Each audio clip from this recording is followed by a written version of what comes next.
The purpose of creation is to complete the process of creation. We're here to take the instructions given to us and finish the job.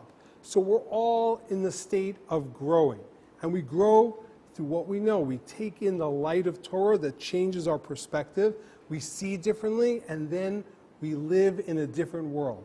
The goal is to change your perspective in a LASIK surgery manner. Incrementally, you take in light, which gives you clarity, and you become a different person. That journey is called being a holech in Hebrew, walking. Why is it called walking? Because walking is a sequential motion in which your perspective constantly changes. I'm here and the door looks this thin. I get close to the door, it no longer fits between my fingers. The door didn't change, my perception of the door changed. As we take in ideas and make it part of our life, we take the Torah into our brain and make it part of who we are, we walk, we move. Where you want to be is not where you are. So by definition, you're a constant hypocrite. You're always not where you want to be. But the only way you could actually grow is when you acknowledge that realm of hypocrisy and you're okay with it. So I might learn an idea and I'm not there yet. I'm not going to discount the idea because it doesn't fit into my worldview now.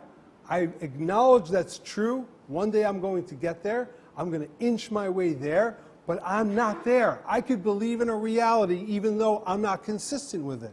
I am setting my goals higher. I don't want to just rationalize where I'm at. I want to lunge forward so I believe in a truth that is eternal that's in front of me, and I am inching my way towards that. And in the pursuit of that truth, in the pursuit of growing, we all make mistakes. Mistakes are part of the learning process. Mistakes, the humility that is involved in acknowledging a mistake, is the ultimate acceptance of your humanity. As we said with stores, pardon our appearance while we're under construction. We are all under construction. We're all not a finished product. We're working on ourselves to get somewhere. Now, culturally speaking, we are Americans, and we follow baseball. In baseball, 1986, Game 6 of the World Series, the Red Sox almost won that game. But for one man that messed it up, Bill Buckner, when the ball went through his legs, and he lost it for the Red Sox. Little roller up along first, behind the bag, it gets through Buckner. And all of us, in a very real way, we all face that the ultimate terrible moment of sports is when we drop the ball. And how do you deal with the fact of dropping the ball? This is it, championship. One more out, all right? Ground ball goes to first, second, or third, or home. All right, come on, Yari.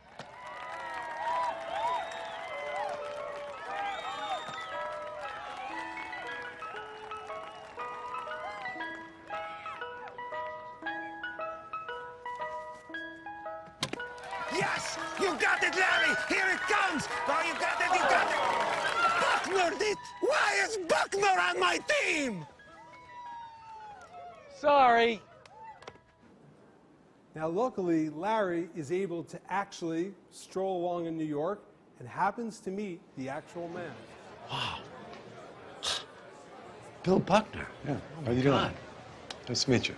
This is amazing that you're here. I can't believe it. I had an incident at a softball game that was very similar to what you went through. Of course, yours happened in the World Series in front of millions of people, but nevertheless, the ball went through my legs and cost us the game. It was humiliating, and people were insulting me. And I'm sorry to hear that. I can't believe I'm seeing you here. How did you deal with all that stuff? You know, were you giving it your best effort? It's a team game. Those things happen. You just got to forget about it. Geez, you have a really good attitude. I'd love to talk to you about this. Do you got a minute? Bill Buckner, as a metaphor, not the person, was able, in order to live and not kill himself, was able to divide his action and the realm of the game from his own self-esteem. Well, it's a team effort. Those things happen. So in other words, Defensivism sets in when you connect your actions from your essence, that your actions are a reflection of your essence. Well, if that's true, your self-esteem is depreciated. But if you're able to say, I, who I am, I want to make my actions better, but when I fail in that effort, that doesn't make me a bad person. It's something that I learn from, and I move forward in that area. Now, this notion, as opposed to taking it personally and destroying oneself, is the notion called in Hebrew teshuvah, where I'm going to return myself to reality. I made a mistake. There's nowhere in life that said, if you want to have a healthy self-esteem, you need to be mistake-free. You could say, I made an error. I messed up. I'm part of the human race. I'm going to strive to the future, learn from the past, and live in the now. That's my formula for life. Now, the other temptation, Larry, of course, doesn't follow Bill's advice.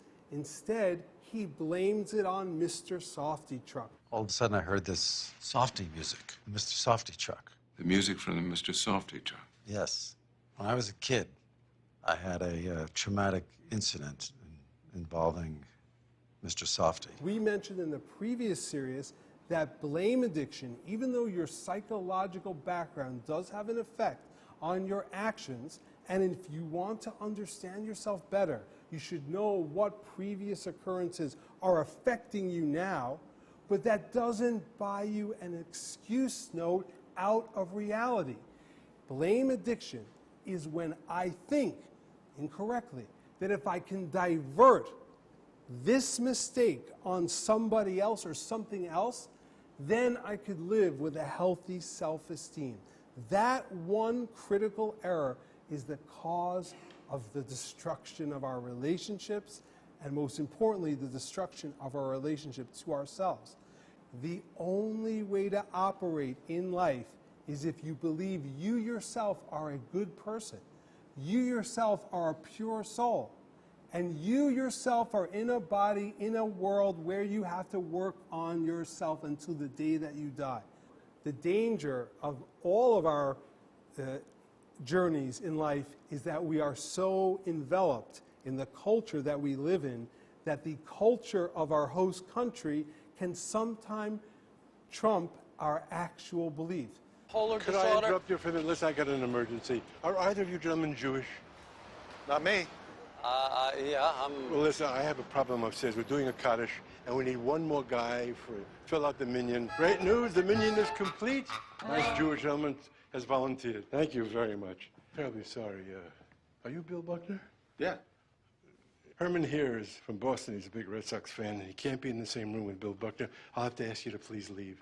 I'm terribly sorry. Are you serious? I'm really... Are you for real? October 1986. Jesus Christ. 2 outs. Larry, don't worry about it. Hey, they can't help themselves. Yeah, Don't you're worry damn about right. Yeah, we Don't can't worry help about ourselves. Don't let the door go through your legs on the way out, Buckner. Jerk. I only regret I can't ruin your life before you leave. Really? Your Red Sox thing is going to trump the reality of you need a minion? That's insane. The concept is, but it's a beautiful metaphor. Sports, that's really nice. But there's a danger you can make it into a religion. And then your religion of sports actually will supersede your religion of being Jewish. And then they happen to be walking by a burning building in which a baby is trapped. And let's see what happens to Bill Buckner then. My baby! Please, somebody help me!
Metaphorically, Bill Buckner never would have ran for that catch to catch the baby, to save the baby's life, if he didn't believe in his skills, if he took the offense of all of Boston to heart and said, I'm not good.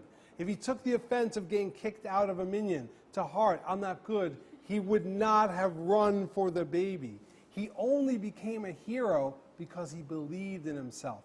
And when you make it real, when you activate who you are and your mission, that's heroic. And that's a Sinai experience that we have on a daily basis. Every day we're connecting to the Torah. Every day we're saying, I want to make it real. The motto of life is, yesterday I was an idiot, and tomorrow I will be one today. Not in a bad way, but yesterday I was an idiot. Compared to what I know today, I look back at yesterday, I was an idiot. I did not know as much truth as I know today. So yesterday I was an idiot. And tomorrow, I will be one today. I plan tomorrow on being an idiot today, meaning I plan on learning so much, on growing so much, that in retrospect, I'm going to look back at my life today and be like, wow, yesterday I was an idiot. So we're in this constant flow of growing and accepting our mistakes. Thank you, guys.